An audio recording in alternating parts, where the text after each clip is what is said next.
Donc bienvenue dans la partie montage. On va se faire aujourd'hui la réalisation d'une mouche de mai. Donc j'ai mis un hameçon de 12 dans l'étau et je vais jusqu'au début de la courbure pour poser des fibres de pardot pour simuler les cerques. Donc on prend un pinceau assez important parce que la mouche de mai c'est un insecte assez gros quand même. Voilà.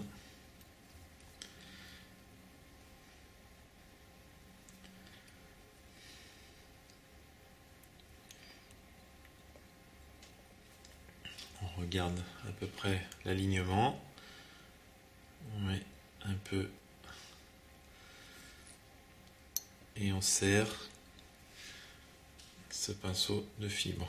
Donc je vais prélever un herle de dinde teinté en jaune.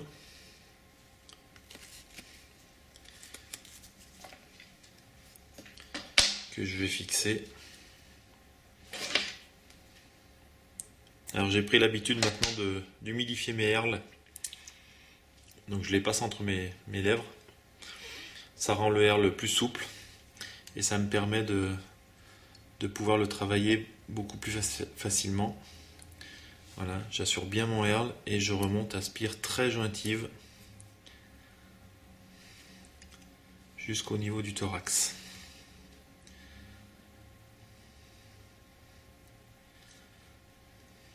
Voilà, je vais couper l'excédent de pardot.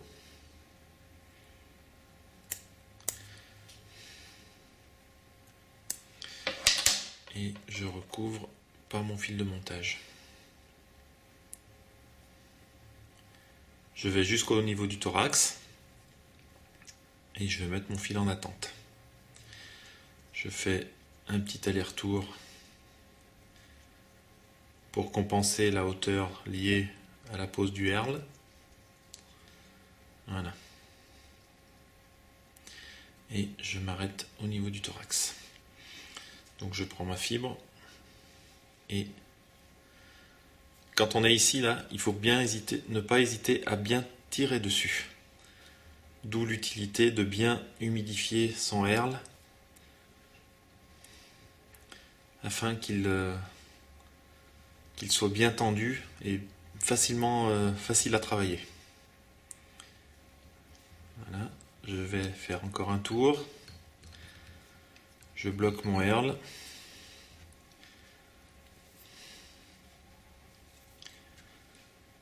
Voilà. Donc, et je coupe l'excédent. Alors là maintenant, je fixe une plume de cul de canard.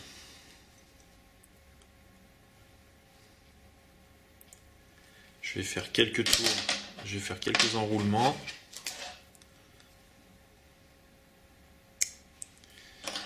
J'avance un petit peu avec mon fil de montage, pas trop. Je prends ma pince à hacle et je fais quelques enroulements. Alors je regarde le côté naturel de la plume, de la manière dont elle se tourne, et à chaque tour, je prends mes fibres et je les positionne vers l'arrière. Voilà, comme ça je sais toujours où j'en suis. Je vais faire encore un tour et je m'arrête.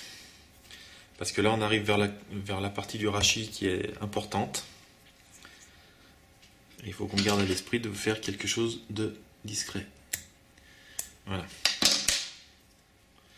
Donc à ce moment-là, je relève toutes mes fibres de canard et je les bloque avec le fil de montage. Voilà.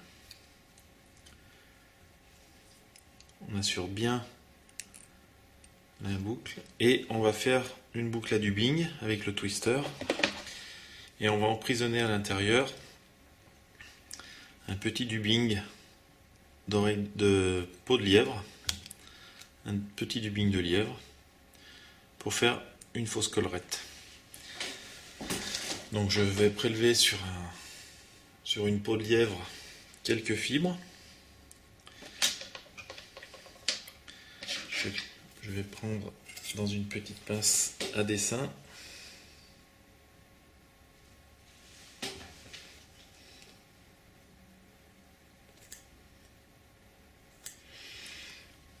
Voilà.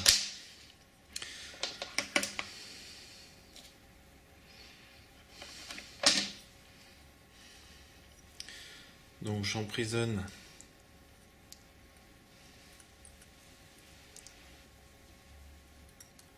mes petits poils de lièvre que je remonte vers l'œillet et je twiste. Voilà.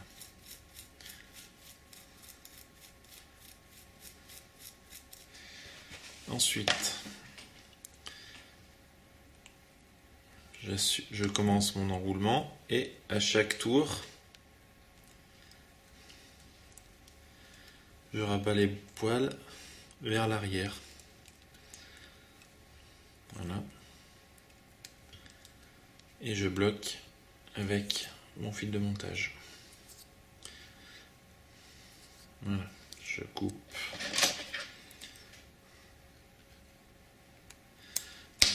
Et là, je prends tous les poils et je les renvoie vers l'arrière. Ça va me permettre de faire une tête très propre. Voilà, il y a quand même pas mal de fibres vers l'avant. Donc là, je coince mon fil de montage et je passe. Voilà, je contrôle. Voilà. Et je réalise ma tête par des enroulements. Pas trop. Gardons une tête pas trop importante. On fait un joli nœud de finition.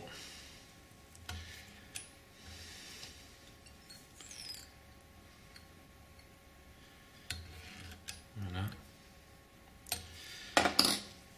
Et là, je vais prendre mes plumes de canard et je vais tailler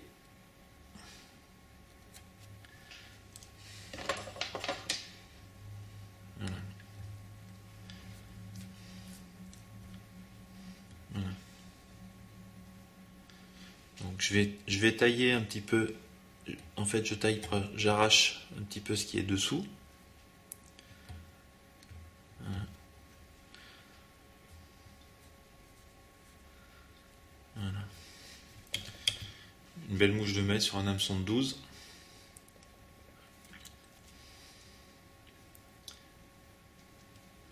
Voilà. Donc cercle en pardo, corps en dinde teinté jaune, une plume de cul de canard, une petite collerette en lièvre et du fil de couleur adapté à la teinte générale de votre mouche. Voilà, à vous.